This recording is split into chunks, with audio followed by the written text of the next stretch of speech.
Pemirsa, dua anak di bawah umur tenggelam di kanal Sungai Sadang, Kota Makassar, Kamis sore. Satu dari dua anak ini meninggal setelah ditemukan tim evakuasi beberapa menit saat tim gabungan berhasil menemukannya.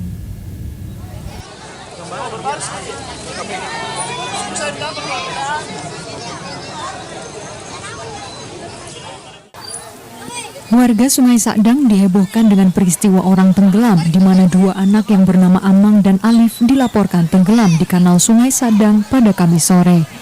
Tim rescue gabungan dari Damkar Makassar dan BPBD Makassar yang mendapatkan laporan langsung melakukan pencarian korban. Setelah melakukan pencarian selama beberapa menit, korban atas nama Amang berhasil ditemukan dan dilarikan ke Rumah Sakit Pelamonia menggunakan mobil Damkar Makassar. Namun sayang nyawa korban tidak berhasil diselamatkan. Salah satu tim evakuasi, Syamsul Alam, mengatakan korban atas nama Amang ditemukan sekitar pukul 15.55 dan ditemukan dalam posisi tertelungkup di lumpur. Kita dapat info itu pukul 3 dia berenang.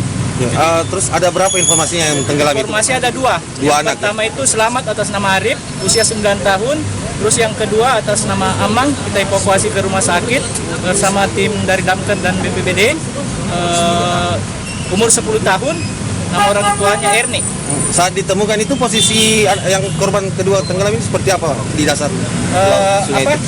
Agak turun ke lumpur. Tertelungkup. Ya, tertelungkup di lumpur.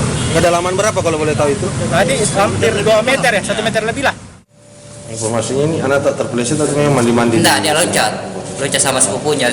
Sepupunya juga sempat memang bermain di situ. Iya, di sempat juga anak yang terbentuk kepalanya di bawah. Sementara itu korban atas nama Alif ditemukan warga dalam keadaan selamat sebelum petugas tiba di lokasi dan kemudian dibawa ke puskesmas untuk mendapatkan perawatan. Asyharuddin Arbab, Salabes TV.